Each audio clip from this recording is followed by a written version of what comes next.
Okay, welcome to Mostly Peaceful, Unrestricted Invasion. And hopefully JJ can hear me because we I are both can. hopping on with the rigors of life that keep us busy and still make this time to share horrible things with everyone as we wish to do. JJ, how was your day and how was your weekend?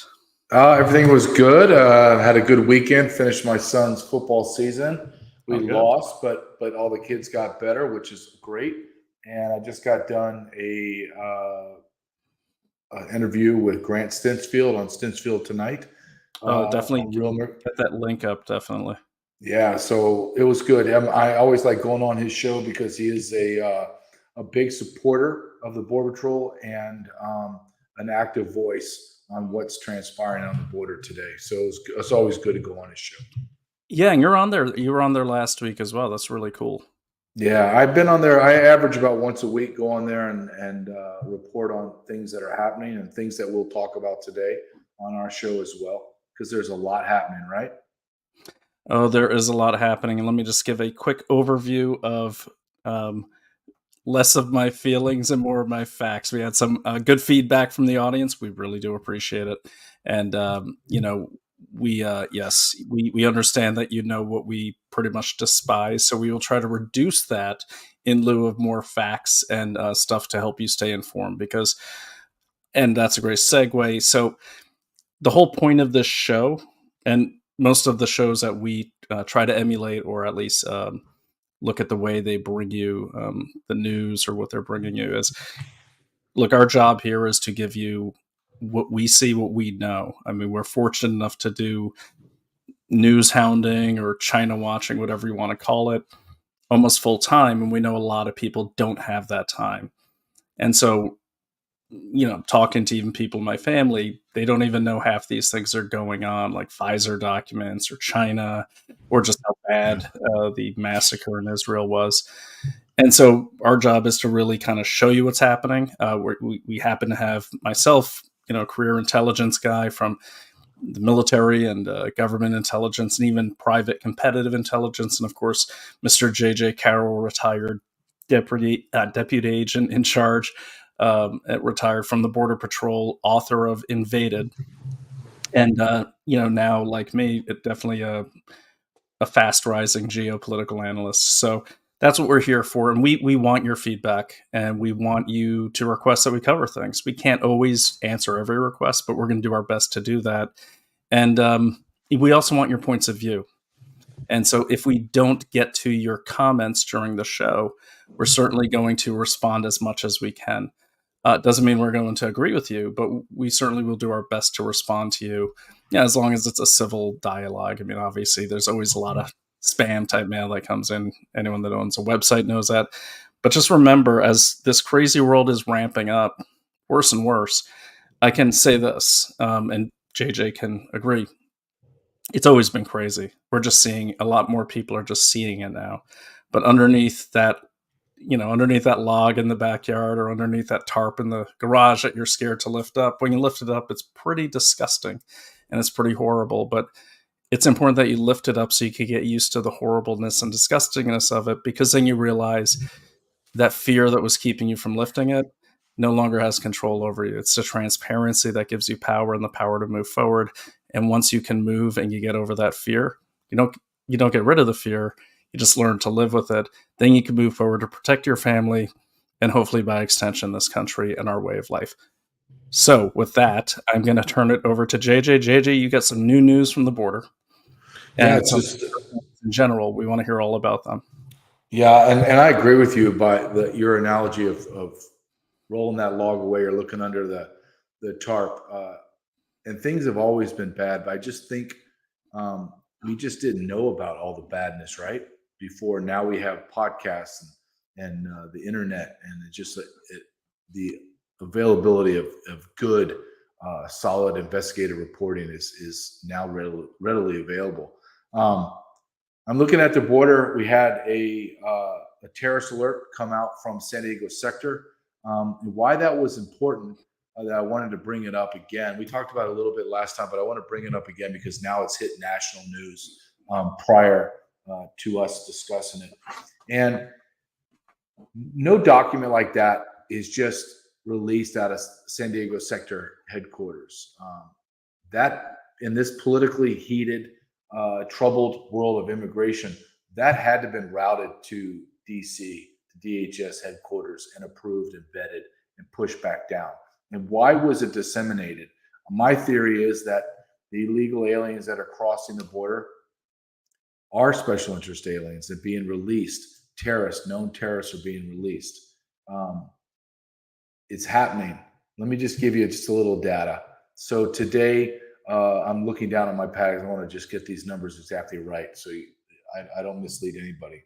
Homeland.house.gov posted these numbers and said the CBP One app, the app that DHS created where people can get into an application and put in for asylum and then be led into America and paroled in. 95% of 278,431 of those applications were approved. 95%. Of those 95%, here's just a sampling of who was let in. 16 Iranians, 32 Chinese, 229 Afghans, 1,866 nationals from Uzbekistan. There was over 30,000 Uzbekistanians arrested this year and then released into America. Almost 20,000 Russians. Okay, I just got a preliminary information on the month of October. We're only in about the third week. These numbers encompass 3 weeks of October. We've already arrested 94 Syrians, 55 people from Iran, and 2 from Yemen, 4 from Iraq, 4 from Lebanon, and on and on and on we go. And this is just what we know about. We're not even talking about the tens of thousands each or hundreds of thousands each month that abscond through the border. So that's my quick overview, Brian. As the world is, as America is, politicians and media are all circling the wagons and talking about and trying to placate this terrorism threat, and they're trying to contain it, but they're doing a very miserable job because all the data keeps pouring out. And when I tell you that we arrested 94 Syrians, it's not like these 94 people they lived in Juarez and they just crossed the border. These Syrians came almost 6,000 miles away to cross into America. So they're coming for a purpose. And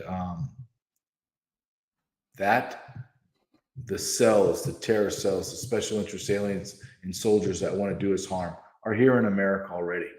And that's why I believe the memo came back from Washington, D.C. into San Diego sector to prepare Americans so they're not shocked when they start getting this data of, hey, we arrested 100 Syrians today. Hey, there was 500 people from Iran that crossed the border in Juarez and we arrested them.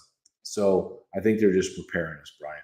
I'd like to know your take as being an intel analyst and understanding how propaganda and how memos and white papers are released. I knew you were going to ask me that. Yep. And I do apologize. Well, JJ, maybe you could get the link up to that, to that notice, because I was trying to figure that out. But we are looking for a producer, so we're taking applications. Just so everyone knows. But we will get that up before the end of the show. If not, it'll be on the recording. So my take on why the alert's going out or why the heightened state. I mean, yeah, I would just like to know your from a propaganda perspective, or an organization like the federal government, DHS, getting ahead of the curve. Right? We know the numbers are going to shock Americans. So my theory is they're getting ahead of the curve, ahead of the story, in order to cut it off and go, see, we told you this was going to happen. We got it under control. Does that make sense? Yeah, I think that is part of it. And, I want to remind people, too, that having worked in different levels of the government, mainly as a contractor, but that ecosystem, the contractors are kind of the subject matter experts. Um, so when the reason I say that is because it allows you to traverse, doing presidential daily briefs or doing chemical weapons, whatever research you're doing, or analysis or field operations. This one is a little different. When I see a notice like that come out, yeah, I think it's a bit of CYA, or, cover your ass just in case something happens, which is bound to happen. The government can say, "Oh no, we told you." Sometimes it is siloed information. Sometimes DHS is just getting it, um, and because and it's not because people want to keep it from them. Sometimes the system just is really slow, or it might not be tagged properly. I'm not making excuses, but these things can happen. These are very template oriented type of reporting systems. There's clearance issues, making sure the source and the method of collection is protected, and making sure that people who need to see it, or it could have been revealed recently, because as we know, what is his name, Malley or O'Malley, the Yep. Rob ambassador. O'Malley. Yep. Yeah, this guy he's lost his clearance, and he's probably under interrogation. I'm not saying like waterboarding or anything, but his lawyers are probably talking to government lawyers, and that sometimes can reveal information that we didn't know. He basically becomes a unwilling or witting asset. But in this case, with this administration, what I think, based on the timing being in the election year, we've seen them cycle through, every potential catastrophe you could think of. So they're going to drag out COVID forever. And the reason why is because then the Biden administration looks like a failure if they don't say the pandemic's over, and we saw him say that.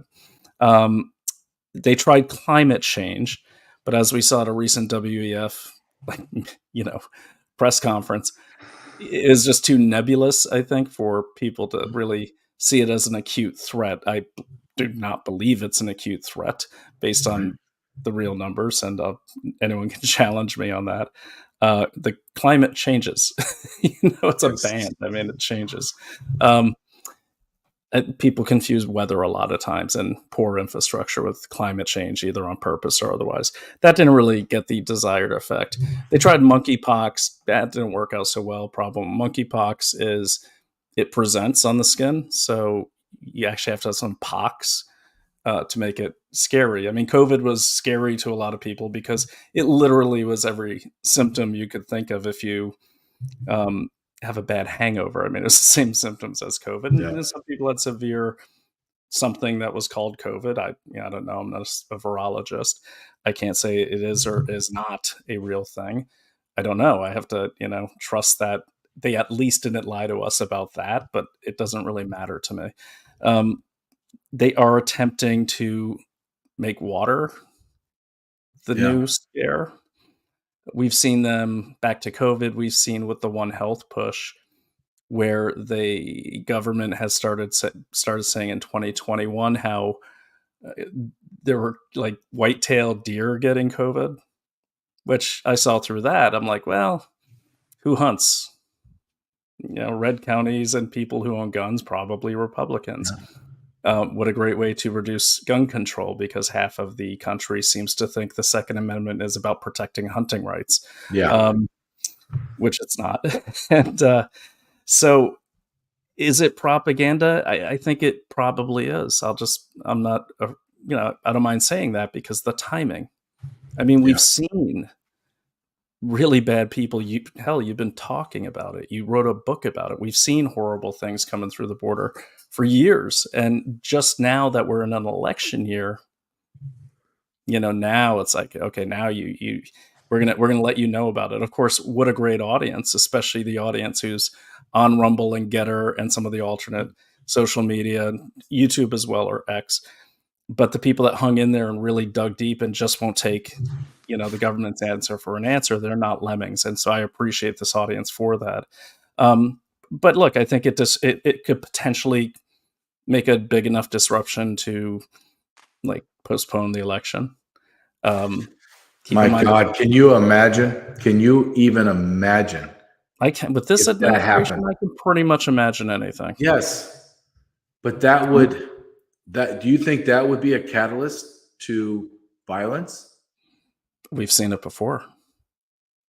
I mean, I won't stand by that and allow look at the that. timing of the BLM and Antifa riots. I mean, look at the way HHS was pushing COVID into the election of 2020. Look at the way Pfizer held off releasing the vaccine, which, as it turns out, really doesn't seem to do anything except you know things I won't say because I want this at least to stay on for a little while. Um, Go to Daily Clout, buy the book. But I would say, yeah, I could see them doing it absolutely because I mean, they're look at these J6 hearings. Um, this guy in charge of the Proud Boys went to jail. He got sentenced to what, like 14 years, I think, or Yeah, someone got the almost, number. yeah. He wasn't even there. This other guy was making memes, and he got sentenced Yeah, to memes. yeah. So can I see them doing it? Yeah, I think. Look, I think this is a cornered rat. This Democratic Party, and I'm not a. I say Democratic Party just because I don't know what else to call it. I really feel this is a long-term subversion of about half our population into very dangerous Leninist type of thinking, like kind of a Marxist thinking, and we're seeing the results of that, um, and we're seeing it all the way up in our politics. Yeah. So yeah, I could see this being in place because we're in an election year as a way to disrupt the elections. And keep in mind that the Democrats, they don't really have a viable candidate. I mean, Biden's refusing to not run. They're making noise about some other people, but really, can you name three people who are running for president on No, the Democratic side? no, I So can't. we need to buy some time. These are crazy times, and I think what is so unbelievable is that we're actually having this discussion, right? I mean, I know. seriously, seriously, if I would have told you 5 years ago that, hey, we got to worry about all kinds of diseases and they're going to shut down the elections and uh, we're going to have election interference and Joe Biden's going to get 600,000 votes at 2 o'clock in the morning in Pennsylvania and Trump's going to get 1,000. Okay. What's the probability of that, right? I mean, would you Mhm. even, I would look at you like, Brian, I don't want to do that show with you. I think that you're off your rocker, right? Seriously. Right, I would right. say you're too far gone for me to partner up with. I like you, but there's no way I'm doing that show. Yeah, no, and I wouldn't blame This you. is, not, I certainly wouldn't but it's blame a you reality though, no, right? 'cause it would sound like Crazy Town. But And, and there's people that will still say it's Crazy Town, you know what I mean? They're like, "Oh, that's a conspiracy theory," and all that kinda nonsense. But you're right, I wouldn't have believed it, but here we are, and and I think what people need to remind themselves constantly is don't let this become normal. I mean, that's one of the reasons I even do this show is to talk about it. Like this obviously is not normal.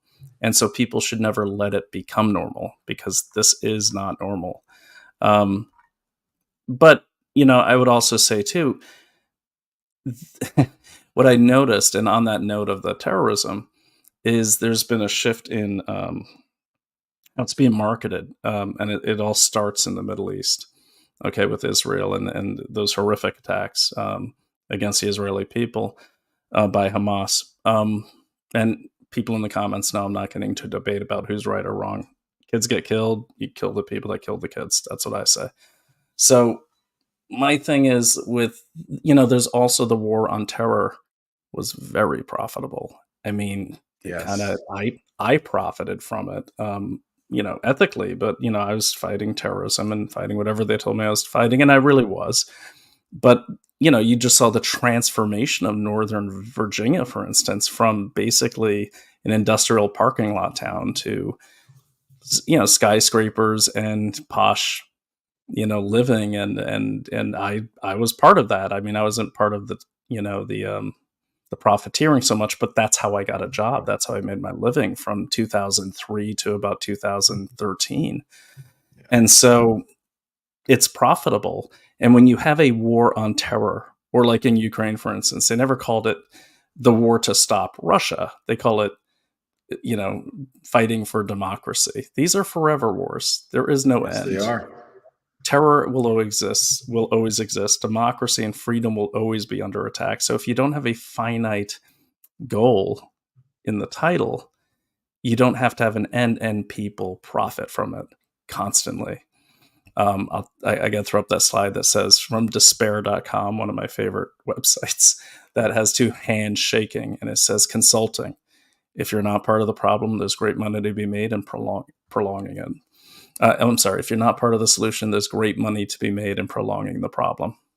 And that's really true. Now, am I saying the consultants or the, you know, the industries that grow up around chaos are causing these things? No, I don't think they are, but maybe they are. I mean, who knows?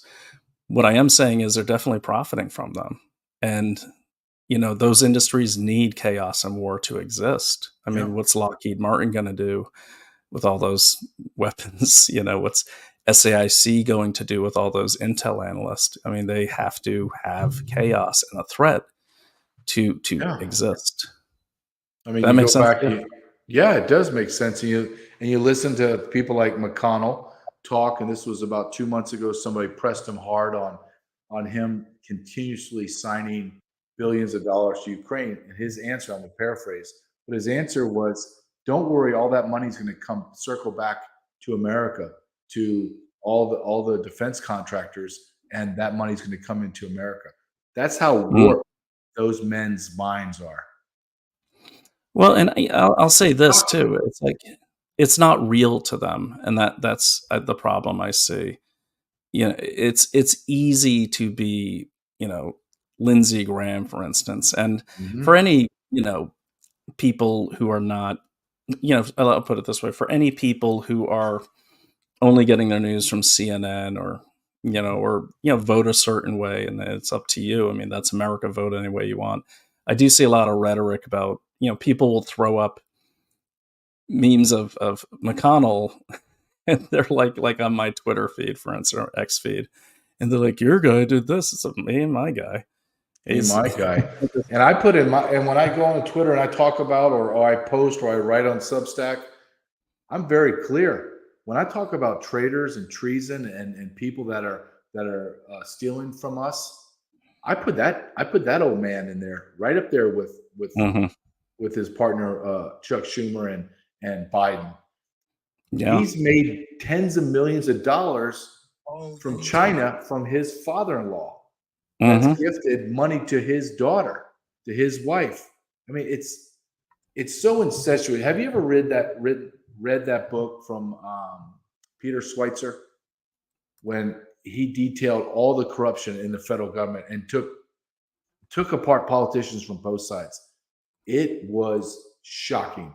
But what, as I read those books, and I read those books, and it's very detailed and very footnoted, the thing that always strikes me is nothing is going to be done about it. Nothing. Mm. No one ever pays a price, Brian. I think, Right. and coming from a guy that's been in law enforcement, so there's right and wrong. There is, you do wrong, you get punished. It's already delineated, right? You do this crime, this is the years you're looking at, enhancements, blah, blah, blah. It is, I don't know, it's maybe just because of me being in law enforcement, but it drives me insane when I watch Hillary Clinton, McConnell, uh, Biden, on and on, make tens of millions of dollars on the backs of Americans through fraud and corruption, knowing there's nothing that those people are going to pay. Nothing. Mhm. That's Yeah, I mean, hard. look, That's hard to swallow. it's hard to swallow, but I think, you know, I always say never say never. I mean, you know, and I know you know this, but what I always tell, like, you know, when I was me and Naomi were kind of alone in the woods before like anyone started really fighting against anything except for a few scattered people, and I'm sure there were a lot of people. It's just that people that we knew about. Um, you know, Naomi would ask me, you know, have we won? Have we won? We even posted a thing that said we won. It's a little embarrassing, a little egg on the face. But I told her, I said, look, I consider wars to be indefinite, and that could be a war on corruption. Those are the real forever wars, are the wars Yeah. against corruption, ineptitude, and basically a war against the seven deadly sins. They'll always go on forever, but battles are won. And so when people say, will this ever end? I'm sure Jeffrey Epstein's victims felt like nothing will ever happen to him. That man was super powerful, and he's dead. He's murdered. I don't think he committed suicide. Now, granted, he's probably murdered by the people we're fighting now, but the point is, I think there is a wheel, and it's just about, or a river if you want, and you have to stay. You just have to keep paddling, and Yeah. keep your target, your defensive target, small. Will it be us that bring justice to like these big people? Probably not, but it's our efforts and these bricks and everyone doing their part to build that wall, to wall off corruption. Yeah. But I think more people have to get involved. I think when people used to say freedom isn't free, that was really easy to say. I think now this is the time. Like, this is the time. If you were in the revolution, you couldn't not get involved. I think we're kind of there now in terms of defending this country. You can stick your head in the sand, but they're going to pull it out and throw you in the Yeah. van. So I agree 100% that we are at a time now. If you want to straddle in the middle and think that you're going to be okay and you're going to live your life and everything's going to be all right, I really believe those days are coming rapidly to an end. You're going to have to pick a side. Well, I think they're here now. I mean, I think when people get their tax returns, they'll realize that they're here now. I mean, and it's a slow boil, and there's a lot of people. Look, there's a lot of people that, and this is how countries end up in, like the Chinese Communist Party ruling over the PRC. It just, it's always been that way. But there are people fighting. I mean, look at Falun Gong. Look at, all the people trying to help the Uyghurs. Look at why they had Tiananmen Square. It's because people rose up, Yeah. and they were rising up during the pandemic. You just didn't see it unless you knew where to look. And I recommend actually for that Inconvenient Truths on YouTube with Jennifer Zheng, good friend of mine, former NTD person, and a person who escaped from China and escaped from the re-education camps. She's somehow getting that stuff out, and it's uplifting. It's horrible, but it's uplifting to see that they're rising up all the time. I mean, it's Yeah. so I always say you just you just have to keep fighting, and not settling for anything. You can't settle for anything. If you have the way you live and that's the way you want to live and you've earned it, even if you haven't earned it, it's yours because you're American. You have to fight for it, because that Constitution says foreign and domestic, and people need to remember that. And the domestic are not, in this case, I don't think the enemy are, domestic militias or anything like that, or domestic No. terrorists. They're a threat to safety, not really to democracy. No, the threat seems to be this government. Yes. And they want our money, they want our land, they want our bodies, and we just can't let that happen. I do. I write about that quite a bit and do videos. I'm glad you said that out loud, because sometimes, I sit there and I think, okay, before I hit post, is this, on Substack, is this really what I believe? And I reread it and go through all of my notes, and it is. I absolutely believe that the enemy is our government.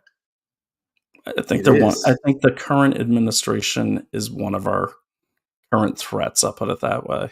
I don't think Yeah. everyone in the government's our enemy, but I think this administration has sold out to the Chinese Communist Party long ago. But Brian, I want to put this out there to you.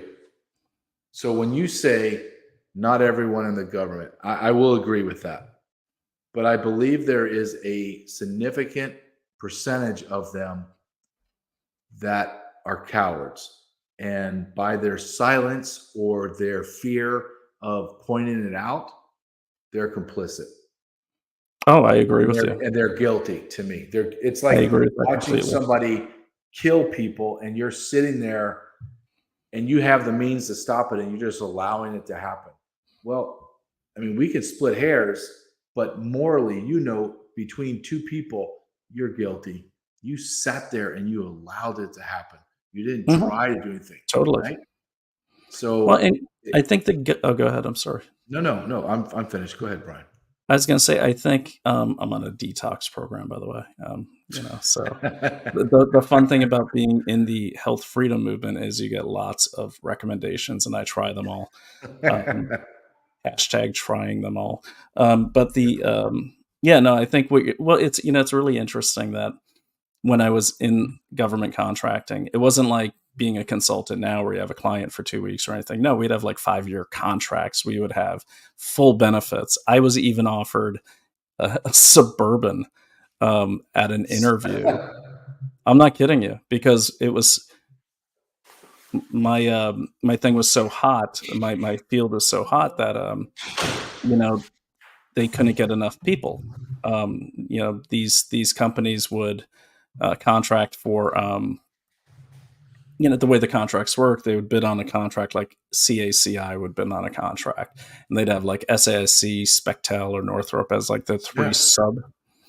And if they were awarded the contract, they better have people with the clearances to fill that contract and the Yeah. requisite, the minimum requirements. So they would hire a ton of people, even if you didn't work for a while. I always did, to keep bidding them on contracts.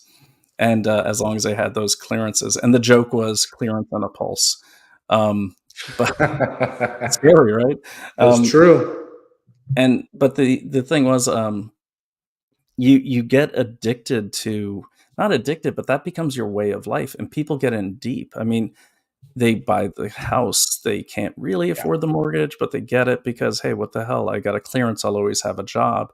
Um, the war on terror is going to go on forever, and the only thing that can put you at risk of that is, in one case, like not getting the vaccine for some people, Yeah. um, or speaking out on social media about, against or questioning Ukraine, whatever narrative.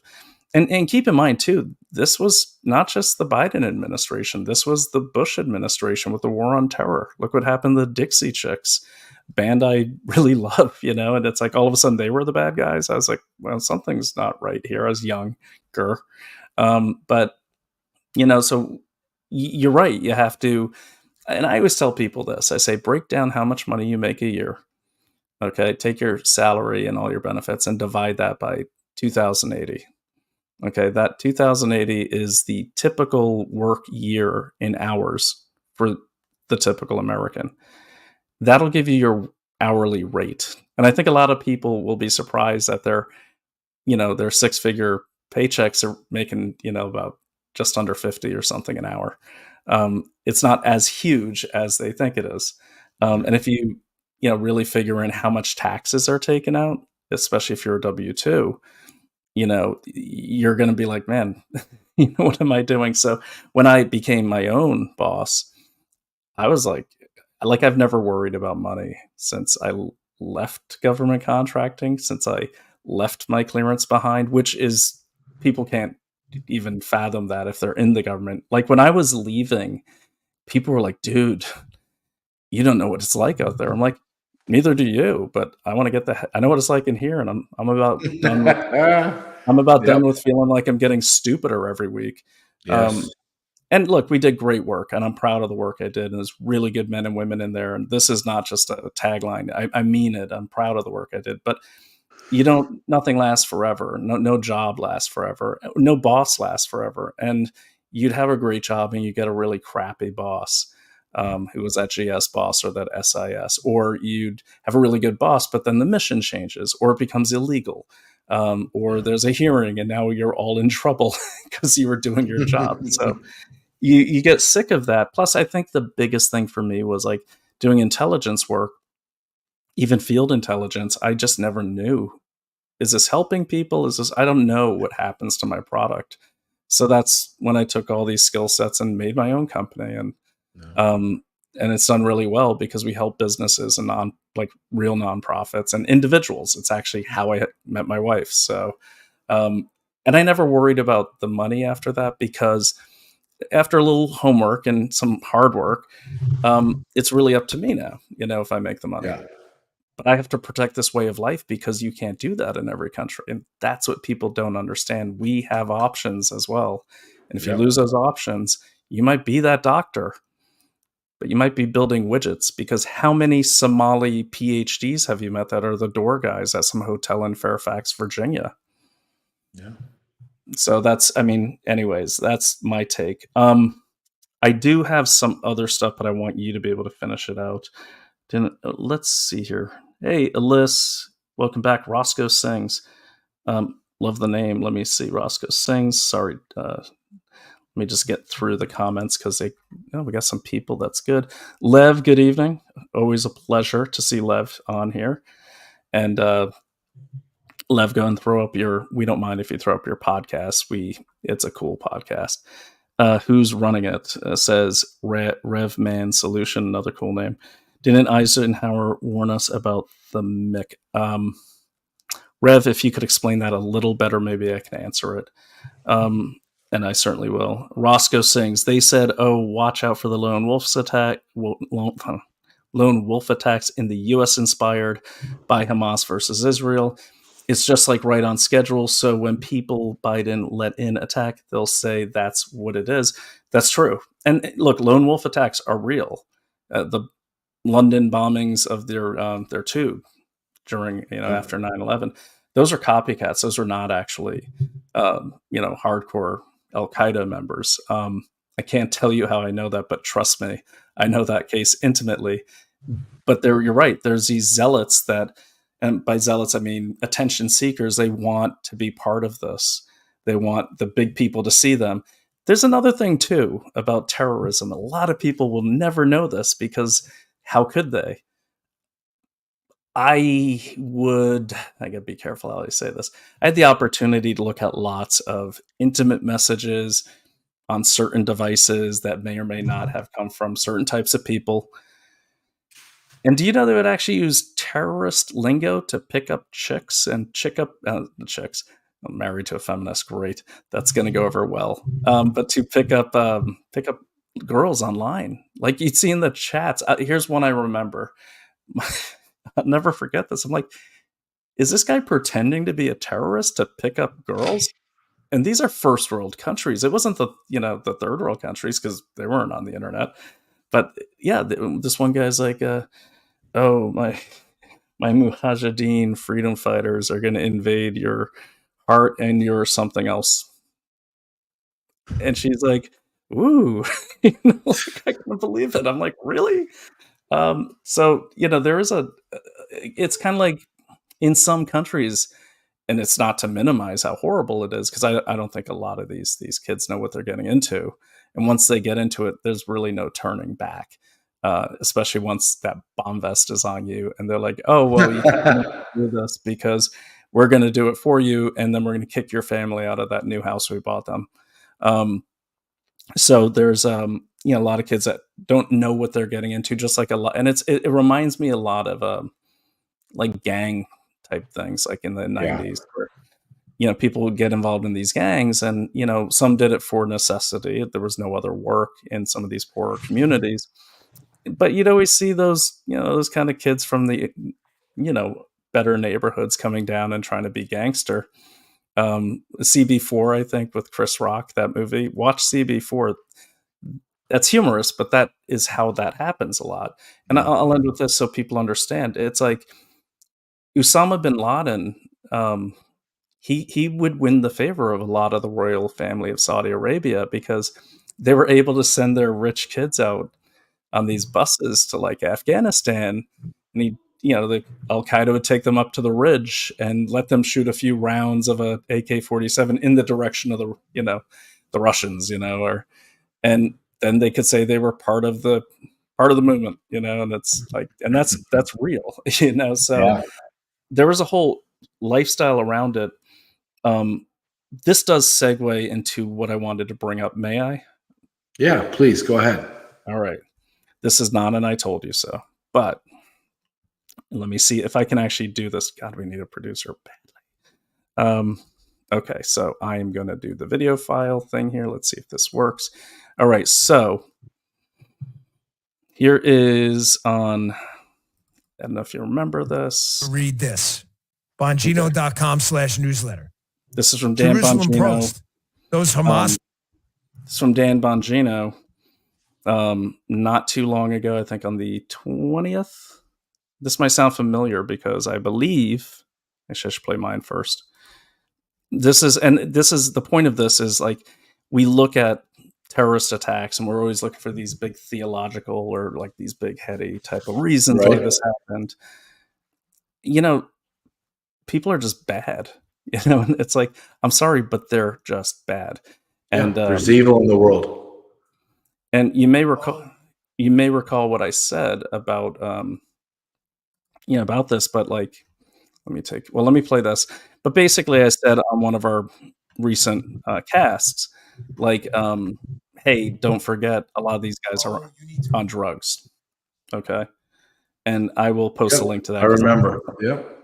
I accidentally downloaded 2 Dan Bonginos, but right after that podcast that we had, and I told you, I said, look, yes, a lot of them are religious zealots, but a lot of these guys are on drugs. A lot of these guys are on some major drugs. Well, turns out, and I didn't learn this from Dan Bongino, I knew, but I was glad to see Dan Bongino cover it. People they were just talking about, the scumbags, the savage demons, apparently took a drug to help them slaughter Israelis. The pills were recovered from the pockets of many terrorists who lost their lives on Israeli soil.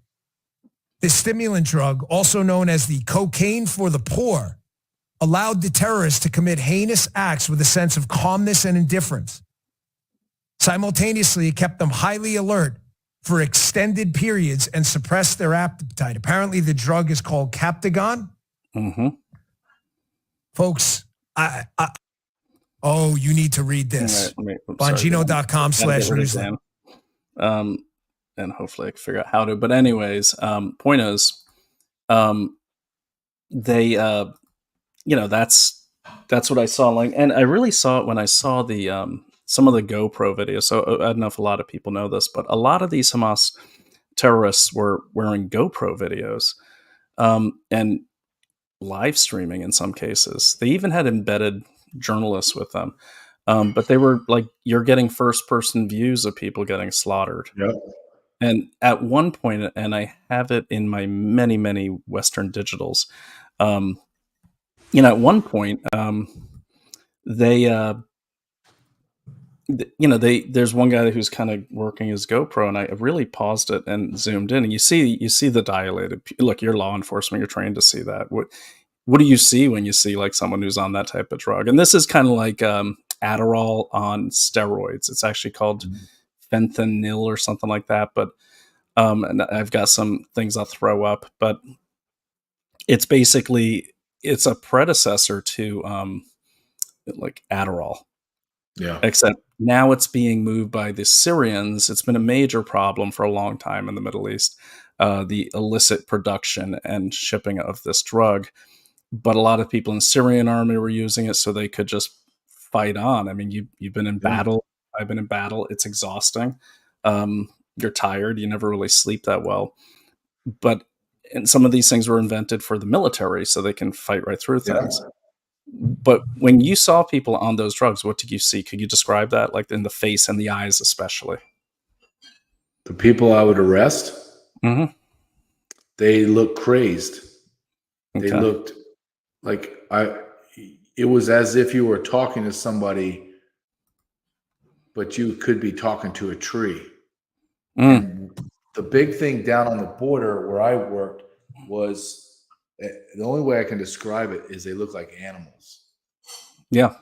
They've been outside so long and they were so dirty and their hair was so wild and their eyes would just be like bulging out. And they were glue sniffers and paint sniffers. So they'd have gold or silver paint all the way around their face, except from here where they're huffing it. They're huffing glue. Yeah. And they were psychotic. Like there was no reasoning with them, right? And that's frightening when you're in law enforcement Oh and yeah. dealing with somebody that, hey, I can have a conversation with you, Brian. Brian, I need you to sit down. I need you to take your hands out of your pockets. I need you just to listen to me. Everything's okay. Now, that is the best case scenario. The worst case is, hey, Brian, take your hands out of the pocket, and you're flailing your arms around. Is this what you want? And then you come charging at me. Yeah. That's what police are dealing with today. And when you start talking about, when you were talking about all these Syrian fighters and then these men, the Hamas being hyped up on drugs, it made me think about I watched a documentary on the Nazi soldiers and how they were just pumped with meth, just pumped with it. And they would just go for days and days. And that was part of the Blitzkrieg, right? Where they just would just go and never stop. So this isn't new. This goes back probably before World War II, but it's being documented that way. And that's part of war, right? I listened to Douglas McGregor, the retired colonel. He was on a talk show this last week. And I like listening and reading his stuff. And he made a great point, and I'd like to hear what your thoughts are. He says everyone's beating the drums of war, and they want blood. They want blood. Lindsey Graham wants to go bomb Iran and do this, and they keep promising Americans and citizens, don't worry, we'll have this contained. This war will be contained. And he said something that's just stuck with me today. He goes, you can't contain war. Once the war starts, it has a life of its own, and it goes, and it's like a wildfire, and it ravages everything in its path. To be so arrogant to say that you're going to contain it, you, Lindsey Graham, that's never lifted a weight in his whole life, probably never shot a gun, never did anything physical in his whole life. It's okay to send me and my son to go die in Ukraine and go land on the border of Iran. You go fight them. No, you go pound sand, Lindsey Graham.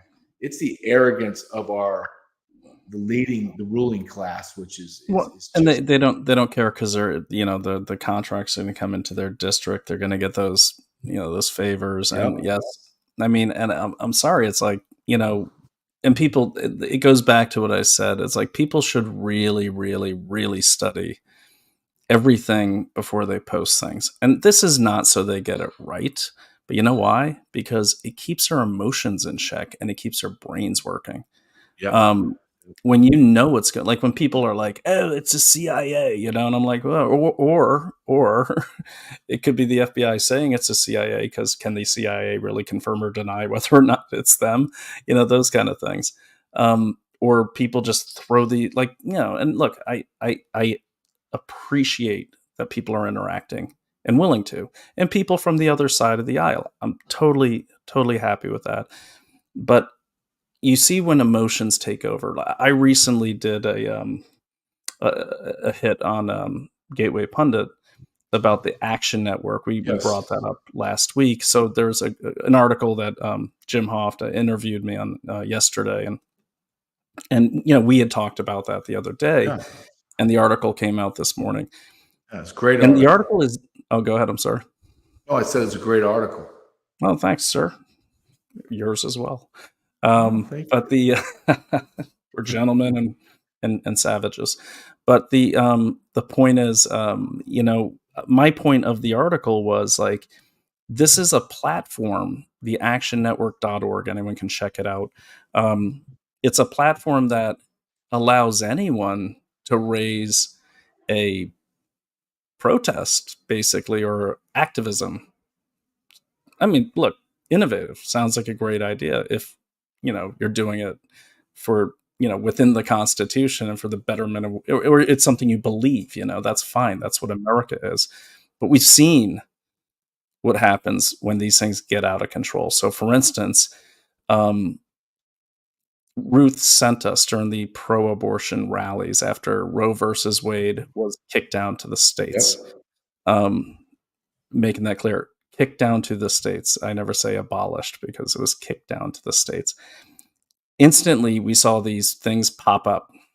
Okay. And these women in the red cloaks, like The Handmaid's Tale. Yep. And one group was called Ruth Sent Us. And it was huge. It had people everywhere. And they had these rallies there was a hashtag called SCOTUS6. It turns out that all of those were, and I'm doing a report on this right now, were organized by 3 people in 3 different states. Amazing? You showed me that offline. He showed me his diagram chart, his flow chart, and he's like, all of this, JJ, all of these protests, 3 people. And I was like, no, I don't believe you. Show me. And he showed me, and I'm like, holy crap.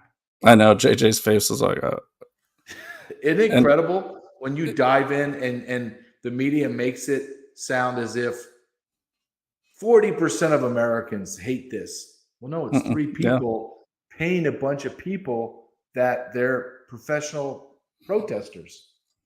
Yeah, I'll have to do a couple hours on video to explain that, because it is crazy and it's dangerous, because there's no prohibition on which country you have to be from to use this tool. You could be a CCP, intel guy sitting there in Dubai and saying, they're going to be like, all right, John, you're in charge of burning down Seattle, and let's dust off some social issues and kick it on up. Well, guess what? That's not really beyond the pale, because on Action Network's front page, Black Lives Matter is one of their clients. I'm not saying the Chinese did it, but what I am saying is it was organized through these platforms. But my original point was that people got really upset. They're like, oh, now what about what Israel does to Hamas, to Palestine, or what about, and then people misread. They're like, what about what Palestine does to the Israelis? I'm like, look, I'm not saying anything about any of that. It's all important. What I'm saying is you have a industry of chaos that is driven by chaos. And this Action Network, these kind of things, I don't think they care what your cause is. They do ask if you're progressive, but that's only for a certain tool. But I don't think they care, because the House always wins. If everyone's doing it, as long as if there's a protest, why not make double the money by having a counter protest? So the House always wins. Yeah. So that was my point. But you see the emotions of people. Some guy posted some random, Egyptian girl saying how, like, the Israelis aren't letting people out and everything like that. And, I don't know if she's real or sincere or not. I have no reason to doubt her or believe her, because all I have is an out of context, angry person who's crying in a car. I don't even know where the car is, spouting out her emotions. And as important as those are, I'm trained and I'm a intel analyst. And if I went to my commander with that video and said, well, this is why we should attack, sir. But people are making decisions based off of that. Yeah, Brian? Fatima Al Muhammad is really upset. So, but people are, and because social media does drive emotions. How angry do we all get on social media if you're not used to it? We've all done it. I've had my nights of rage, and I know I'm doing it, but I let myself do it just because why not? But there's some people who are really addicted to it, and there are actually Twitter addiction clinics that I found like 2 years ago. I did, because I thought, like, of course you did. But the emotions get so bad that then all of a sudden you see this hashtag that says SCOTUS6. These 6 justices are the cause of all your problems. And as it turns out, there's a protest right down the street from me, and people lose their freaking minds, especially in a mob. And so that's the danger of this, is you don't need to push the right emotional buttons, because by getting it on social media with this type of platform, they're doing it for you. They're blasting out the hashtags. You can even upload the art to your Google Drive and then upload that link to your platform or your action. Yeah, your action, they call it. And those banners will be, and t-shirts will be at the local print shop waiting for you, waiting for your protesters. You could be doing this from Seattle and get something going in Florida if you want. Go ahead, I'm sorry. No, I'm just saying it was very enlightening, and to see that, as you're showing me, that within 24 hours you can have paid protesters, your slogans printed up, clothes made if you want clothes, t-shirts within 24 hours, and you can make it feel and feel authentic and grassroots until you start looking at it with a discerning eye and you say, did you have that slogan printed up and you've had that in your garage waiting for something like this to happen? Where did you get Yeah. those t-shirts made like that? Right? You have to start thinking, wait a minute. That banner and those t-shirts in Washington are the same ones they're wearing in Portland, Oregon. Yeah. How? Right. It's Exactly. the same design, the same lettering.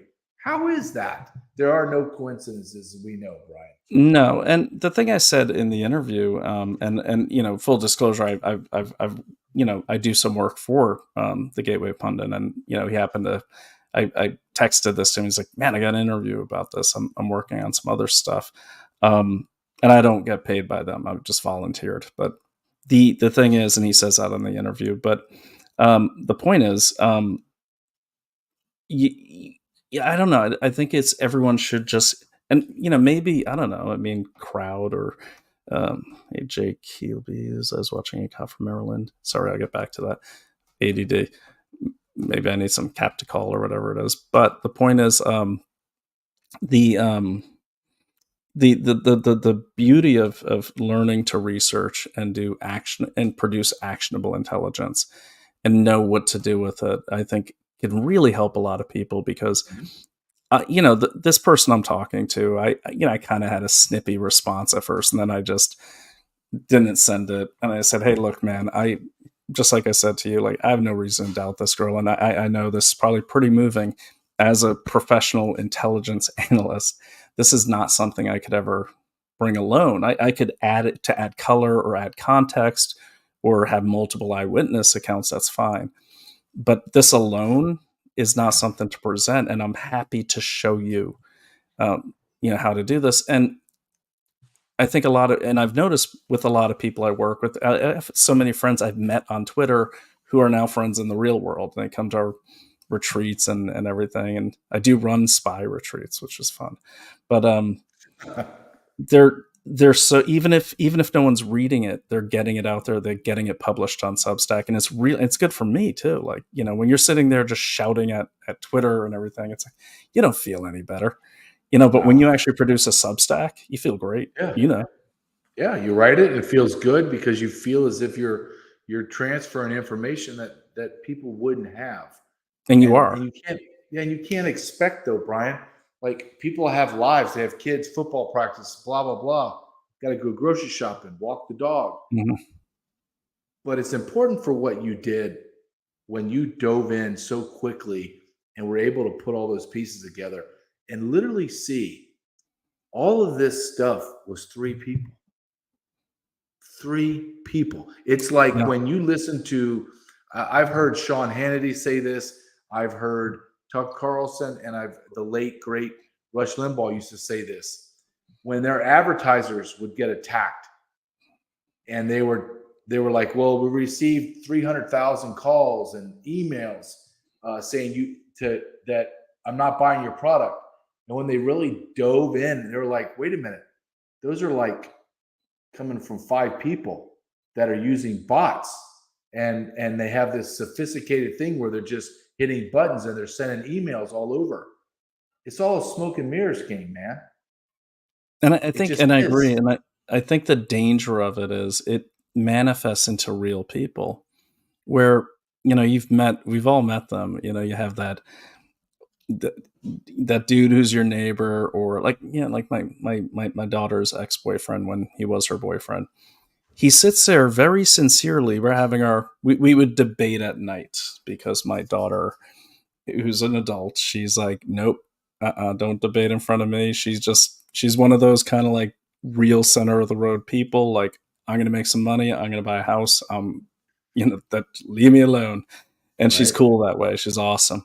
But, we would stay up late when everyone went to bed, and we'd pour a good bourbon and have a debate. And he was he's a decent debater where he didn't get emotional, but I'll never forget. I actually felt some real empathy for him. I wasn't a big fan of him, but he's my daughter's boyfriend who is.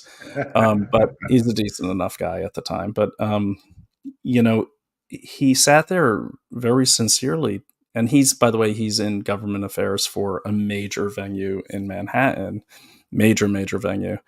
And so he's like, yeah, but don't you know that Pfizer stopped producing everything else and didn't even take a profit to make these vaccines to help humanity? Oh, God Almighty! Where do you go with that? I mean, where do you even start with a comment like that?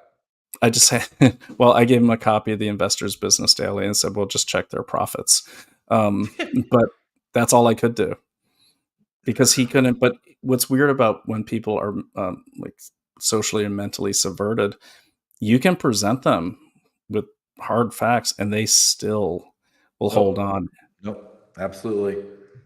Like Absolutely. Go ahead. No, it's the same thing with immigration. Everybody will say, well, who's going to pick our fruit? Who's going to work in the fields? Who's going to, and you're like, how do you even, you're left center. And that's your go-to. Just like you're on Pfizer isn't going to turn a profit. So it's okay what they did. Well, okay, I don't even think it was that. Like first of all, he didn't believe. Yeah. They don't believe. They think that they're just so confused and so uneducated. It's like you can't spend, like, time is valuable, right? So you start to, and I don't know how you feel. I feel this way. If I'm starting to talk to someone and I realize, okay, here's the curve of information. You're so far buried in the back. I'm not even going to discuss it with you.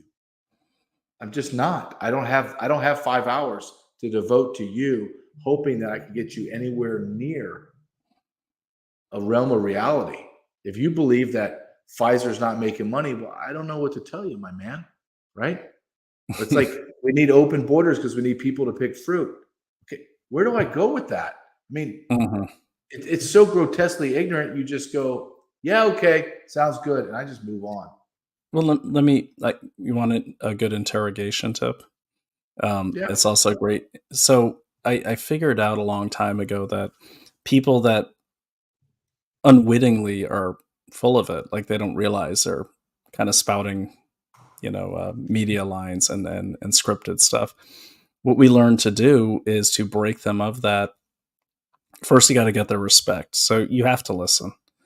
Yeah. If they're someone who's important to you, if it's someone on the street, you're right, you don't have a lot of time, but care. If it's your daughter's boyfriend, she might marry this guy someday and you certainly don't want her to turn against you, so, but I would just listen, and then I would ask follow-up questions, and I'd say, oh, that's admirable. Like, because this is the last of that discussion, but this was 3 days, and I kind of broke him because he never wanted to debate again. But over a 3-day period, I'd be like, oh, that's really amazing. And did they start a foundation or anything with that profit that they didn't make or anything? It's like, I'm sure they did. And so I forced them to do the research on their own bullshit. And or you just let them talk by out silencing them, where they say something to you and you just go. And then they give you more. and people that are not full of shit. Yeah, people who are not full of it, they will just stare back at you. This is a technique we learned in industrial competitive intelligence, where I'd want to get product information from someone at a trade show, and I'd be like, so how are you going to meet those EPA solutions for this fiscal year for your engines? And they'd be like, well, we're going to do this, this, and this. And I go, and then they give me more information and more information and more information until they're out of information. Well, if you're speaking on the platform of a lie, you don't really have a lot of information. And then you realize yourself, shit, I don't really have any sources for that. Now, they'll never admit it. You know that about young people. They'll just stop talking about it. That's a victory. That's a victory. And I don't have a lot of time for strangers, but people I know or people that seem sincerely to believe it, I got to give them some time, because you know what? They're Americans. They're my brothers and sisters. And, they've been propagandized. If they're idiots, then they can drown. But if they sincerely believe that, and I fear that they're going to take more advice from these entities that will do them harm, I'm going to do my best to use the techniques I was taught to at least make them a little smarter about their health and their freedom decisions. Yeah. I just ask questions. Like I'm back at work and they'll say something. I'll say, really, how's that benefit us? Oh, that's 10 million people came in America. Well, how's that good for America? And I'll just let them just go down that slippery slope, just asking questions and boxing them in. And I'll just say, I don't think that's good. Do you? And they're just like, I like that's a good technique. No. I just Plus, you kind of got this big themselves. brother thing going on where I'm sure there's a lot of people that you talk to that they're like, I want JJ to like me. Maybe. But no, I mean, I found it fascinating that you were able to dig through and find 3 people. And it goes against the narrative that everybody in America is pissed off and angry at about a certain subject. When you start to realize these are just paid people. They're acting. They're actors. And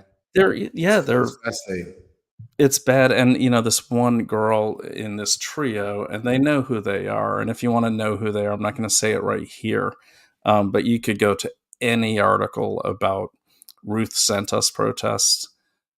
Granted, you're only going to find them on Breitbart or the Gateway Pundit and stuff. I guarantee that you won't find that in New York Times, but you're going to see that there's 3 people at the heart of it.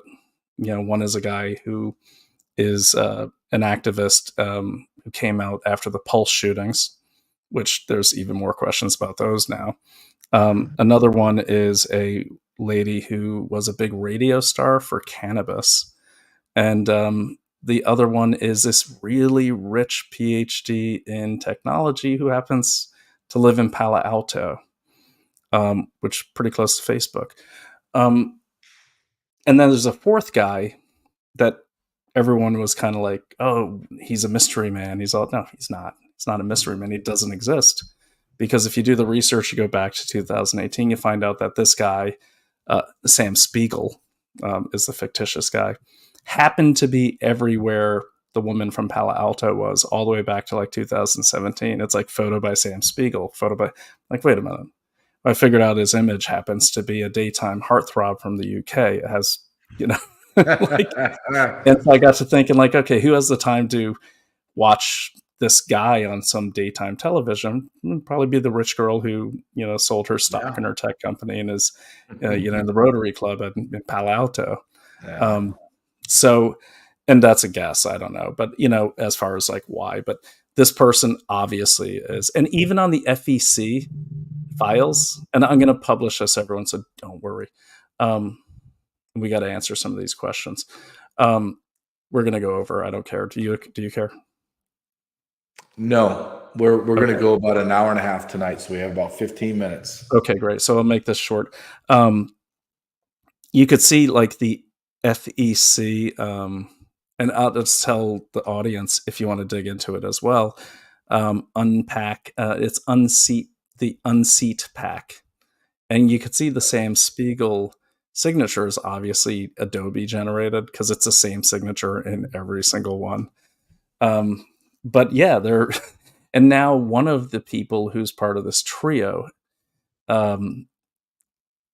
she went from, pro-abortion and anti-SCOTUS to, of course, climate change. And I think she's on Ukraine now, but I'm guessing she's going to be pro-Hamas here if she's not already. And she knows who I am because I sit there and I listen to all of her Twitter spaces like a creepy guy that I am. So I just want to hear what the messaging is. But it's interesting to listen to her because there's people that really believe her. And maybe she really believes this. Maybe she's been fed. Yeah. I doubt it. She's a very savvy businesswoman. But, when you really go under, as deep into these things as you can, you realize, if I didn't know any better, I would probably believe this crap. Yeah. And so I always encourage people, listen to how they're messaging. You look around my house here, it's, there's always one of these around, there's always a Boston Globe. There's also, Gateway Pundit. There's also Boston Herald. You got to see how people are messaging to understand how to talk to people, because I'd say half the people that disagree with you or I don't know why they do, and are victims of covert influence and propaganda. I agree with that. I do. You want to go through some of the why don't you go comments? through some of them? I'll give this screen, and just got to check my front door because I lock it all the time now. I saw something from Liv that I want to answer, and he asked, man, how much money do you need to be smuggled across the border? Is there equivalent of like business class and coach? The answer to that is where you're from. That's it. If you're a Mexican national, it's not going to be that much. And it depends on where the smuggler finds you, right? The smuggler, you contact the smuggler and you're from Sudan or Syria, and it's going to be 6,000 miles, plane tickets, setting up transportation to and from multiple countries, where am I going to fly you into? Fly into the Darien Gap into Colombia and walk you through Panama. And then I got to get you buses, and I got to make sure that all of the other cartels know that you're mine, and there's cost associated to that. Am I going to put you in a stash house? Now, when you go to a stash house, there's actually a physical ledger, bottle of water, burrito, shower, toilet paper, and you're being charged. So you can go down as small as, hey, you're an illegal alien, you just pushed up on the border of Tijuana, and you show up and you're in my area, the smuggler's area. Well, it could be, I need $1,500 for you to jump the fence right here. That's how much it costs. It could be tens of thousands of dollars. You're a Chinese, you're coming in shipping containers. You're Syrian, I'm flying you in. It's going to be tens of thousands of dollars. So we're looking at hundreds of billions of dollars of smuggling. That's why the drug cartel, that's multiple reasons why the drug cartels now own the human smuggling cartels. They run all the smuggling because we're talking about so many people that we're talking about hundreds of billions of dollars. Now, the second part of that, why the drug cartels have taken over the human smuggling routes, is by when they move a large group of people consistently in certain areas, that leaves giant gaps in the border. So there's hardly any Border Patrol agents working the border. They're all processing and transporting and releasing, feeding, caring for illegal aliens in our custody. So when I send over 50 Chinese in a certain area, all of the manpower has to go and process, arrest, search, put in vehicles and drive them. At the same time, I can move all my hard narcotics. And my hard narcotics are going to trump times 1,000, times 1,000,000 for a human cargo. So I can move 50 people that I'm going to charge $10,000 a head, right? So 50 people times 10,000, $500,000. I can send over a package of fentanyl, cocaine, heroin, half the size of a man, and I make $1 million. So that's why the cartels run. Everything you see on the border is happening because the cartels make it happen, in conclusion with the Mexican government, and I would argue in collusion with our American government too. And I've already seen that in my career, and I've seen that in Biden administration, how they move the pieces of the puzzle. So, totally. That's it. That's great question and incredibly revealing answer. You're right. And then, you also said on a previous show that the Chinese nationals are flying into the Bahamas or something and buying boats. Yeah. Do you want to talk about that just a little bit for people who are new? Well, the Chinese nationals you're talking about? Mm-hmm. Yeah. So think about the CCP has found our weakness. Okay, and I'll give you just a perfect example. FY 2022, it was less than 2,000 Chinese nationals were arrested. Over 20 to 25,000 were arrested in FY 2023. Do you know how many have been arrested in the first 3 weeks of FY 2024, which started October 1st? Almost 3,000 already. So we're already going to eclipse and probably double what we arrested now. So the Chinese nationals are coming. There are numerator reports. The majority of them are coming through the Darien Gap. They figured out a smuggling route. Michael Yan has done incredible investigative journalist work down in the Darien Gap, and he has spoken to them, seen their maps, seen the videos and commercials played out in China of how the route they're taking. Costs a lot of money to do that, and who's paying for that? But there are also a lot of reports of the Chinese nationals that are coming over that have the same haircuts, wearing the same type clothing, the same type IDs, and the same tattoos on their bodies. Well, and those are called soldiers. And you can, it's funny, as a soldier or law enforcement officer, it's kind of like I could always tell when someone's a soldier, even if they're in civilian clothes, just like I'm sure you could tell when someone's a cop. Yeah, they stand a certain way. They stand, and for military guys, it's like in the neck and the body because they do so many damn push-ups. It develops you a certain way.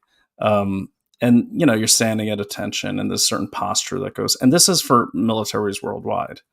Real militaries, not paramilitaries. There is a certain thing. I just posted for everyone in the chat. I did post Bill Malusian. He has a Twitter account there. You don't need a Twitter account to click on it. If you click through that link, he's got an image of the memo for San Diego that JJ brought up earlier. Yeah. And then let me see. You mind if I grab one? First, big. Yes, please go ahead. I want to give some mad respect to whoever Rev Man's solution is. He says who's running it. I'm not sure what they're running, but if you get back to us, we'll answer that or try to. But he makes some good historical points, and it's good to know your history because these things do repeat themselves. Eisenhower's farewell address to America, where he warned us about the military-industrial complex and its threat to our civil liberties. Absolutely 100%. Love Elise 57, ALYS 57. Everyone try to follow each other as much as you can. Hello, gentlemen. I'm late as usual. Learning begins now. That's the right attitude. And, certainly shoot us emails. JJ, if you mind, I'll just give mine. But shoot email to Brian, BRIAN. I'll type it in at Daily Clout with your questions. And I'll make sure JJ gets those too. Can I give your email? Is that fine? Yes, absolutely. You can go to just type it into the chat if you would. Yep. But if you send your questions, put in the subject line, the episode number 2023-1024. And by the way, everyone, that's how the military does dates. The reason why it stacks all your files in chronological order. Make sure you reference this episode and question, and we'll try to answer that. So I'm posting my email now. There was one I did want to answer. Great question, Lev. Lev's awesome. All right. So this is important. Okay. So someone asks, do we give our soldiers performance enhancing drugs? I mean, and that's DD Tutor. I don't know for sure. I mean, I've been out for a while. I can say this. If they do, the soldiers don't know it. So in 1st Special Forces, which was the last unit I was in, who deals with Southeast Asia mainly, we would have these things called shot clinics every month. And every month I was getting a lot of shots, and you don't really care. You just want to get the shot and get out of it. The only shot I ever questioned was the anthrax vaccine. I was like, no, I heard so many bad things about it. I just kept going to the back of the line until they ran out. But you just don't know. I mean, they might be. I mean, I'm sure there's, and by all means, DD Tutor. if you find, some primary sourcing about these programs, please share it and we'll bring it up on the episode. So that's an important question. I mean, I'm sure we do. And as a former soldier, that'd be great, because we don't sleep a lot. You only have to give a soldier 3 hours of sleep a night per regulation. So to have something make us more alert and, as long as it doesn't kill us, yeah, that'd be fantastic. I can say this, I don't really ever work out. And, like, I can run as far as I ever did. And I still have a 62 resting heart rate, and for having not run in about 10 years, which is strange, but maybe I'm just gifted genetically. Who knows? I'm still got my pot belly, as someone pointed out in my shotgun video, which was mean. But that's horrible. Gave me a complex. I felt terrible, but a couple sit-ups later, I was fine. Which one you got here, JJ? Which one do you see? I was just seeing from DD Tudor said, guys, why is the government not talking about the Chinese men? The government is not talking about it. You're seeing guys like Gordon Chang.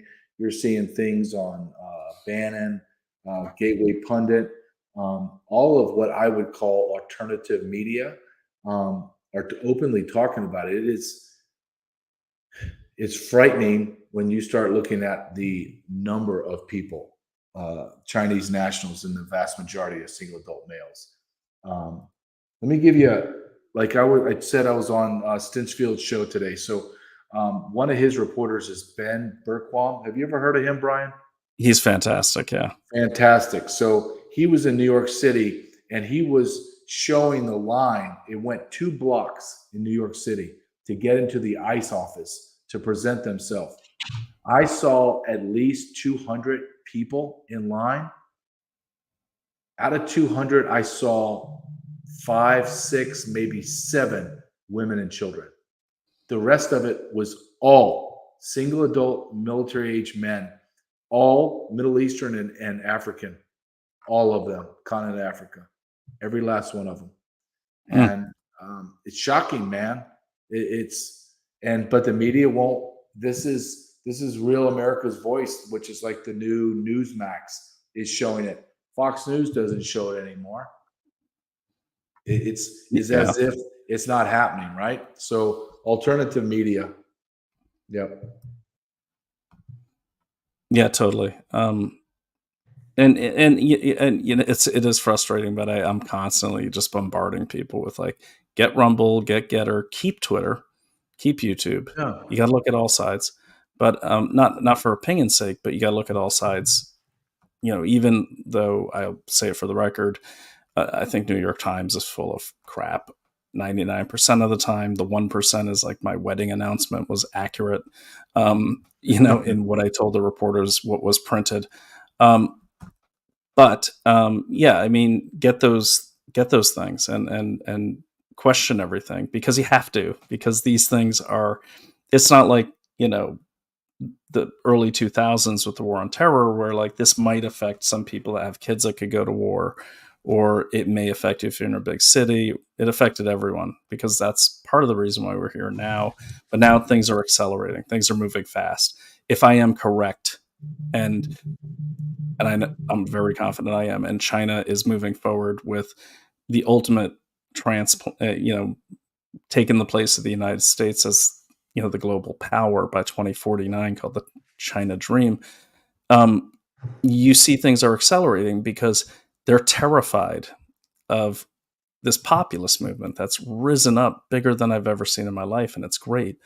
And, this nationalist populist movement is massive. It's the reason why legacy media has gone from like kind of annoying to really freaking mean and vicious, because they're scared. Because what happens in a populist movement, people go to jail or worse. And so they're terrified of that. I'm not saying we're going to do horrible things to them. We just want our country back.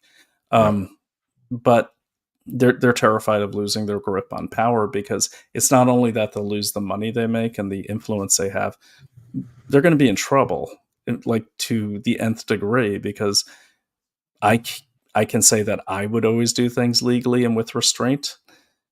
I can't make that promise for every American, because some people have been really victimized, and honestly, it's whatever they're going to do, no one can stop.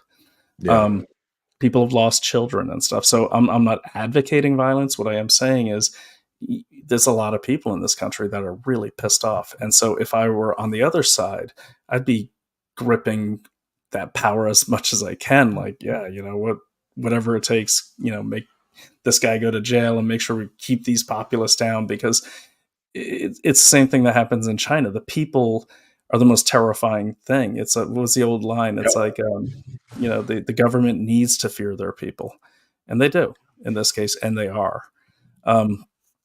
Anyways, that was a bit of a departure there, but Rev Mans. Every time I see Rev Man Solution, I just think of Mans Raider from the Game of Thrones that I'm watching with my son again, and one of my favorite characters. So, mad respect there, Rev. Jenny Medley, thank you for that thumbs up. We appreciate it. Roscoe sings. This isn't, he makes a good point. He says, I am gay. I was 12 miles from the Pulse shooting, and I was shot up by a heterosexual Islamist. They purposely misreported as gay. I heard this come out today in several platforms that, I don't know, and maybe Roscoe, if you have any links, you could post them.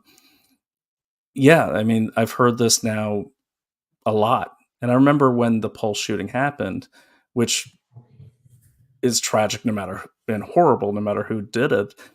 But I do remember like these things coming up and then being pushed right back down in the media. And that's really important because,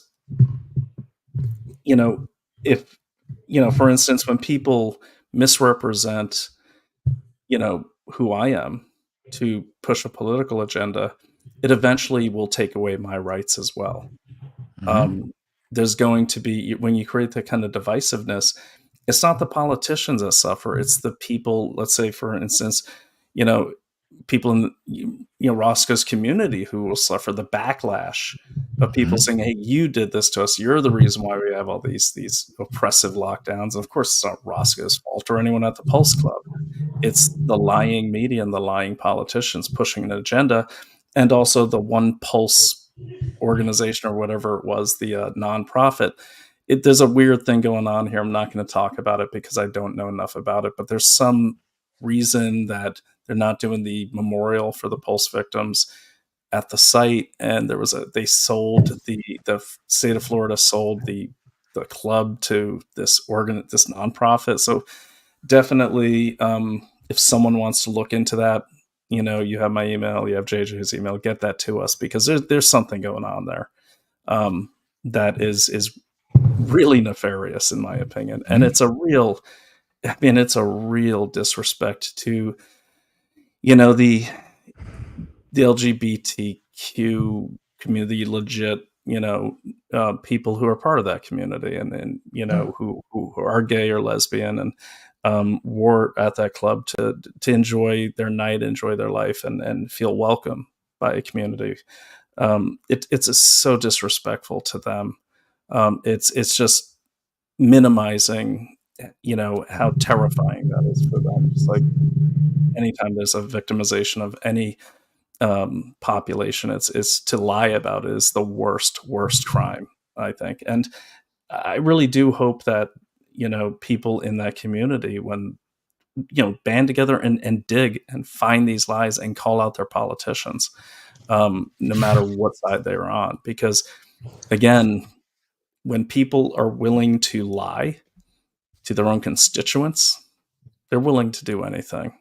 And that's the key thing. So, Roscoe, thanks for sharing that. I'm really, really, that must have been terrifying for you 12 miles away. I mean, I'm not gay or 12 miles away, and it was terrifying for me because I have a lot of friends, who would have been there if they lived there. And, so happy to anything you send us, if you want to dig in, we could really use the help with the research to get to the bottom of these things, because it does show there's something bigger going on here. And at the end of the day, I think it's to really take away a lot of rights and property ownership and the things, take away the Constitution, because at the end of the day, people do want their little elite circle and they want slaves.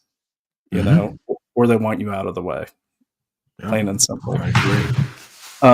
You want to read so you read DD's Wars Manipulation. By the way, DD Tudor, who talks about every war is created by deception. I don't know if every war is, but I would say that the Chinese Communist Party, the core of their doctrine is based on deception. I would recommend the 36 Stratagems of War, which is on Xi Jinping's bookshelf. But yeah, I mean, I'd say there's always amplification. You look at World War I or embellishment, you know, yeah, I agree with you.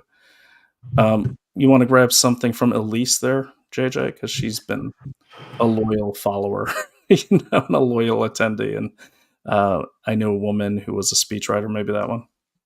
Yeah, she was in a hurry one day because she had to rewrite the speech because the current buzzwords weren't forward to her in time. I think that's what's happening in America and maybe in Canada as well. You guys are going through quite a bit there as well.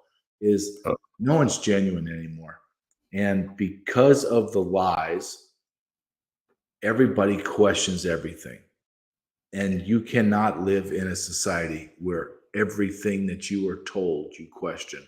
It just doesn't. It doesn't lend to continuity. You have to be able to trust your neighbors. You have to be able to trust the police. You have to be able to trust your local government, and then the state government, and then the federal government. And quite honestly, I don't trust any of them. Mm-mm. And I don't think I'm an outlier. I think it's both sides. I don't think the left trust, and I believe the right trust at all. So that's a problem. When you don't trust your police, you don't trust your FBI. I mean, I've had these discussions with my wife. Somebody comes and knocks on your door. I had this discussion with my son yesterday. Someone comes in and the police officer says, "I need to come in." "No, sir, you can't." "Do you have a warrant?" "No." "Then you are not allowed in my house." Because we can't trust the motives. Why do you want to come into my house? And to think and to say, well, that's not going to happen. That happens every day. That's every day in America. Mm-hmm. Ask the J6ers, guys that are in Proud Boy guy that's in jail 14 to 20 years. He wasn't even there. Or just ask people in Southeast DC or North Baltimore, in these poor, gang-ridden communities where that's been happening a lot. And look, this is not to attack police, but certainly there are people who get power. Look, you see it everywhere. You even see it with people who are part of our movement who suddenly have, a spotlight.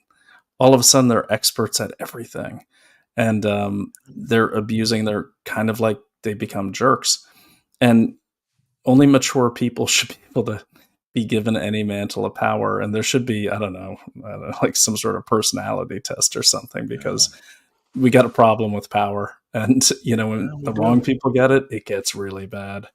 I wanted to really quickly just put this up, and then we got to wrap it up. But this is what I was talking about earlier. So this is pretty terrifying. This is from June 2023. Okay, a little white pill Captagon gives Syria's Assad a strong tool in winning over Arab states. That's the propaganda piece of this, of course. It's anti-Assad or pro-Assad. We're not going to get into that. But they're talking about this Captacol, okay? And it is apparently like the poor man's cocaine. And this stuff is all over the Middle East. And I've heard of it before. Like, I never realized it was as big of a problem until I was researching it before the show. So there's that. And then here we have what is Captacol. Now this is okay, so that's, let me see here. That's that. Okay, so there's what is Captacol, and then so basically what it is made by a German company. I'm gonna have to read it because I can't figure this out, but sorry guys. I'll just read it from my my files here. But what exactly is Captacol? This, and I'll post these links. Okay, so this is from drugs.com.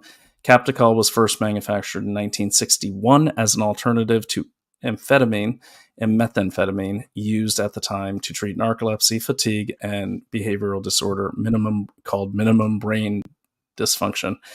Dexamethasone, which is Adderall, was already being used by the military to enable soldiers to stay awake for long periods of time and to, quote, enhance courage and bravado.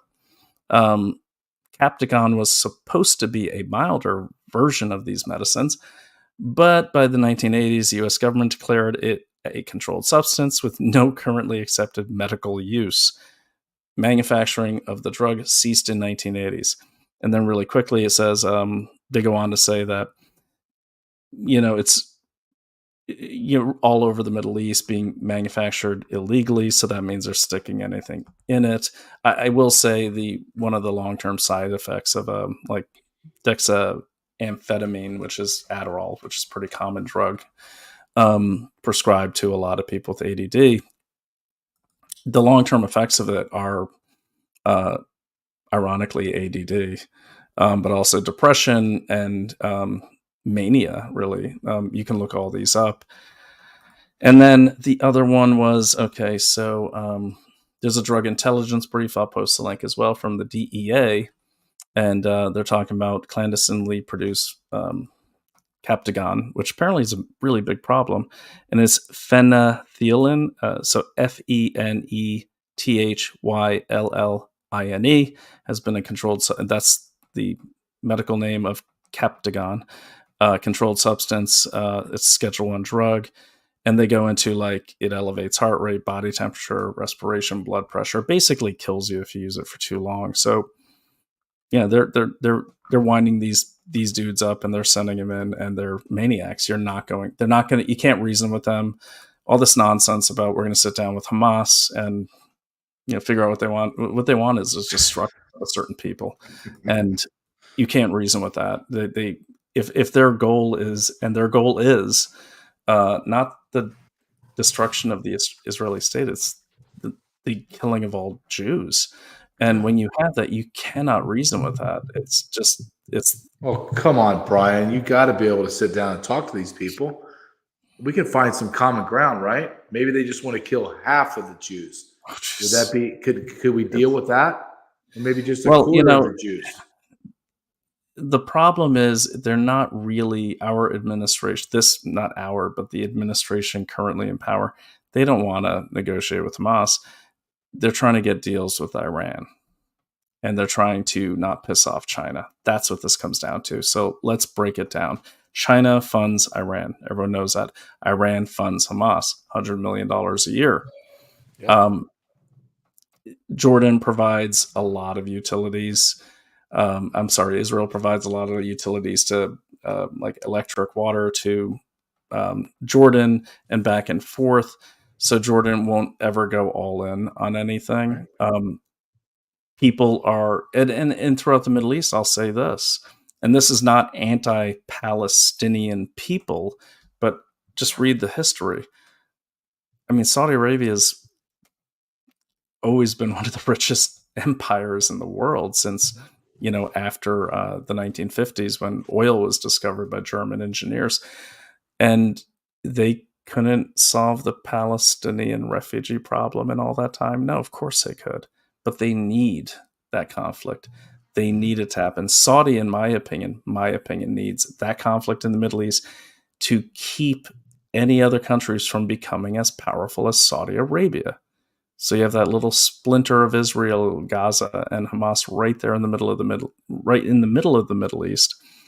And then people say, well, why would China ultimately fund Hamas through Iran? Well, to me, that's pretty easy.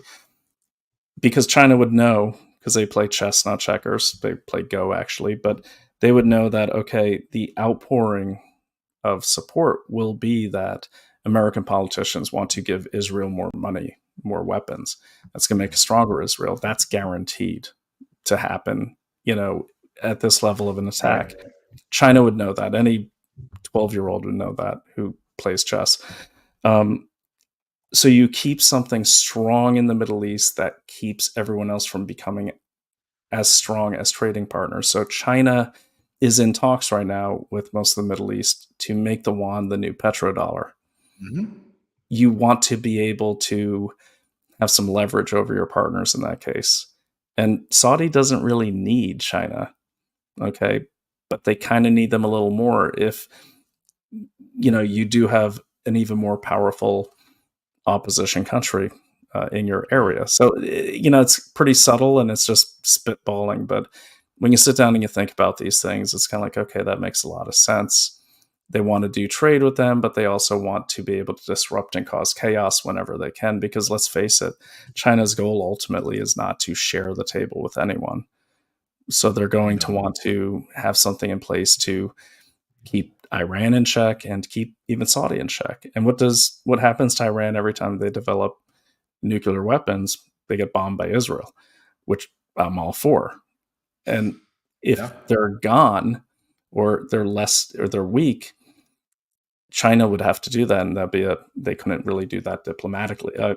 Politically. So it kind of becomes an unwitting cat's paw in a sense. I got to be careful how I say this because I'm going to piss off a lot of people. I'm not saying Israel is working for China, but what I am saying is, if I were China, it'd be good to have someone in the Middle East who, has a history of keeping someone like Iran in check. And from getting too powerful, which serves both Israel and ultimately it does serve China. And I don't think Israel's doing anything else but surviving and wanting to be able to push back their enemies. Totally agree with that. But for China, it's kind of like good. That helps us too. Yeah, it's crazy world. All right. Well, we did pretty good tonight, JJ, and not too many feelings, lots of facts, and I did my best to get some citation. You did really, really great answers to these questions. Let me just make sure. Dee Tudor says, Dee, you're awesome. Thank you. Elise says, thank you. All awesome. We got a double slammer on that. Power corrupts, absolute power corrupts, absolutely. And I'll say to that, absolutely. Omar wanted to kill Americans, period. This about the Pulse. He only targeted Pulse because it has less security than Disney targets. He first scoped out. I agree. Soft target's a soft target. I pushed the hard target thing all the time. Roscoe and Roscoe, I think it sounds like it was a hotspot. Sound like a good club. So yeah, it'd make a lot of sense. But Roscoe, I have a question for you. Did Omar know it was a club that catered to the gay community? That'd be interesting to find out.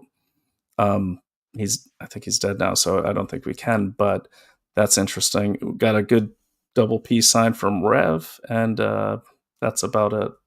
That's what we have. So guys, I think that's it for tonight. We'll get all these links up. And let me see, JJ, you have anything cool or horrible coming out this week that we can expect? Nope. We'll meet back again on Thursday, and I'm sure within 2 days a lot's going to change. Yeah, no kidding. And especially with the speak. I know JJ, you want to talk about the speaker race tonight. Personally, of the 9 speakers that they're recommending, I think they're all corrupt. I mean, they're all like totally pro-Ukraine, so I hope none of them win. This is a disaster. Our federal government it's just in tethers. I mean, it's just tatters. It's sickening. Is this really what we voted for? Is this representative government? That's for another night, though. But I enjoyed this talk. And I do have a couple things that were promised. I'm gonna have to put them out on Thursday. We don't have time, but I am starting to identify propagandists on Twitter. I know some people are on Getter and everything, and I understand that. I recommend at least having a beachhead on Twitter so you know what's happening. So I'll put that out. I'll put that out on Thursday. But what I did notice in the news cycle today was there's a renewed attack on the Epic Times, and for some reason, with all that's going on, Brandy Zardanowski felt it necessary to attack the Epic Times. And she's a person, by the way, who always attacks the Epic Times. NBC does have a memorandum of cooperation with Xinhua Newsnet, so I will go into detail on all that. I will have the person I'm looking at on Twitter. His name is Brian Tyler Cohen, BTC, on Twitter. Definitely, in my opinion, a propagandist. Well, I should ask it like a question. Is he a propagandist? But the point is, if you look at his timeline, right up until the pandemic, he was putting out nonsense on Twitter, and then all of a sudden he's interviewing Buttigieg, Biden, everyone, and just boom, just blew up. So anyone that wants to look into that and share some information, that'd be great. Don't harass him, but certainly do some passive research, because we gotta clean out all these rats. And if we can't take out the big networks with their misinformation, we can take out figuratively speaking, take out the influencers and minimize their voices through shame, humor, and exposing them. The other final thing here is, let me just get to it. Really sorry. Yeah, I lost it. I'm sorry, but keep an eye. Well, one thing I do want to say to people is keep an eye on things that you were looking at before, like Israel. Every time there's a big event, don't lose track of what you're looking at. So, for instance, it's kind of like going to the circus, right? Like, if you want to see how they do the tricks, look at the darkened rings. I'm posting one right now that's an example of that. This happened 2 days ago. Remember Afghanistan? It's pretty much a Chinese vassal at this point. So keep your eye on the ball, because when the news is focused on one thing, they don't want you looking at another thing. So don't forget that. Don't get caught up in the emotions of the situation.